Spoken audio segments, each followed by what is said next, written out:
Massaman Curry.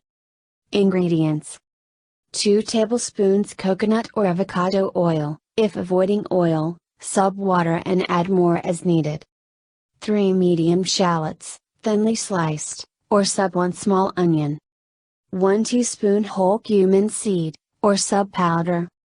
1 teaspoon whole coriander seed, or sub powder. 5 tablespoons red curry paste, we love Thai kitchen brand. 1½ cups baby potatoes cut into bite-sized pieces. 2 large carrots, peeled and diced 1/4 inch thick.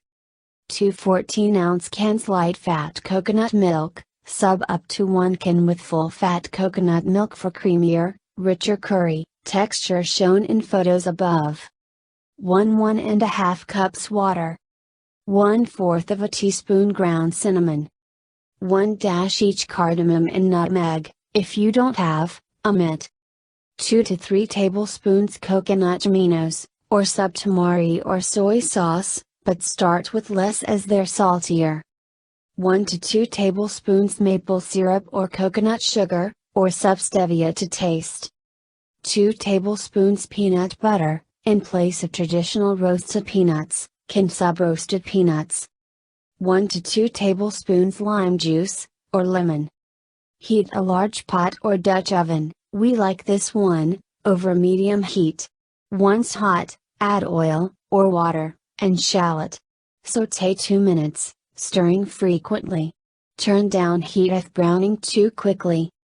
Add whole cumin and coriander seeds, or powder, and sauté for another 1-2 minutes, stirring frequently. Then add red curry paste and stir to combine.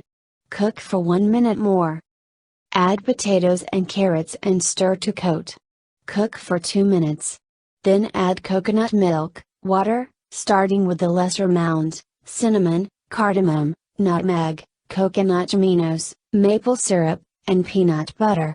Reserve lime juice for later.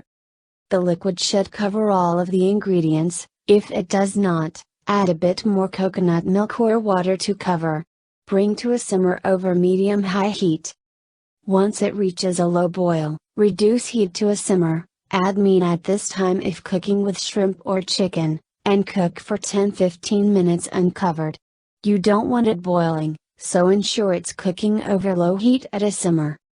Add lime in the last few minutes of cooking and stir.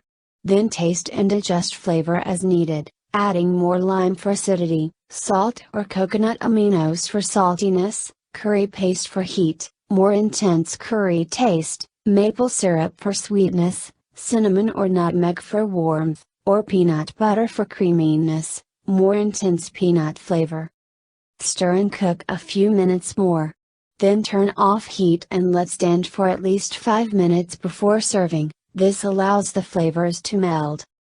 To serve, divide between serving bowls and enjoy as is or with a side of rice, cauliflower rice, quinoa, or steamed greens, optional. Fresh lime juice, cilantro, and roasted peanuts, optional, make lovely additions as well.